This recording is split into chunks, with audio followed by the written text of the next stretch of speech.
Hey, Daryl here. This is my daily devotional. God chooses. Some examples. God chose Abraham. Out of all the people, he chose Abraham. He chose Isaac over Ishmael. Another example. He chose Jacob over Esau. And now we see him choose David over Saul.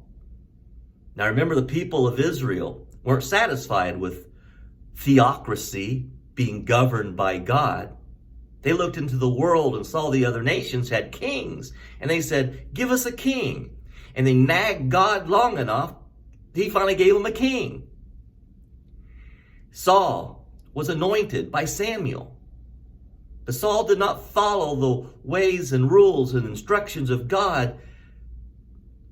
He was cast out, set aside by God. Now, Samuel was mourning, so sad. God said, how long are you going to mourn about him? I have rejected him. Let's move on. I'm reading in 1 Samuel chapter 16, verse 1. The Lord said to Samuel, how long will you mourn for Saul, since I have rejected him as king over Israel? Fill your horn with oil and be on your way. Here we go. I am sending you to Jesse of Bethlehem. I have chosen one of his sons to be king. So he gets up, straightens himself out the best he can, and he heads to Bethlehem. Now, when Samuel arrives to Bethlehem, the elders of the town know who he is, and they're wondering, are you here for a good reason or a bad reason? Because of the reputation that went with this man of God. And he says, I'm here to consecrate before the Lord a sacrifice. Samuel replied, this is verse 5, I've come in peace. I have come to sacrifice to the Lord. Consecrate yourself and come to the sacrifice with me. Then he consecrated Jesse and his sons and invited them to the sacrifice. So all the sons now parade themselves in front of Samuel. And each one, God says to Samuel, nope, that's not the one. Nope, that's not the one. Nope, that's not the one. All the sons.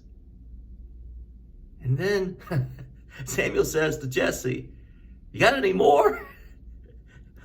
He says, there is still the youngest, Jesse answered, but he is tending the sheep. Samuel said, send for him.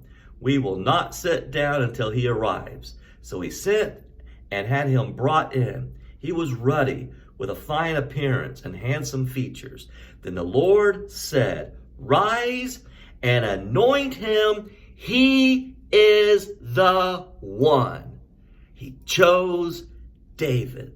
So Samuel took the horn of oil, anointed him in the presence of his brothers, and from that day on, the spirit of the power of the Lord came upon David.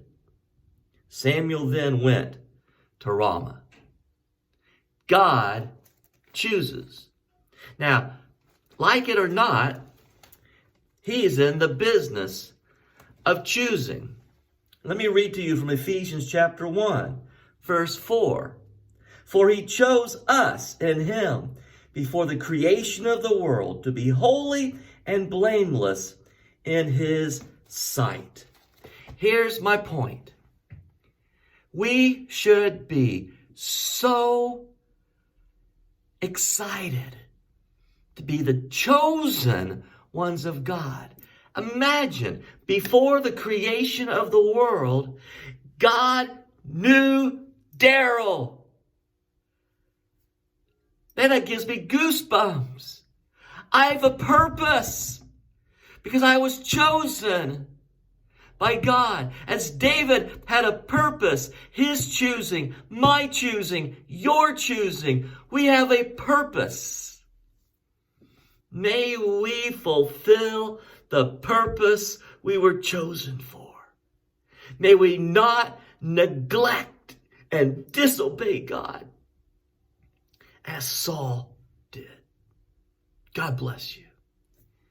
Good day.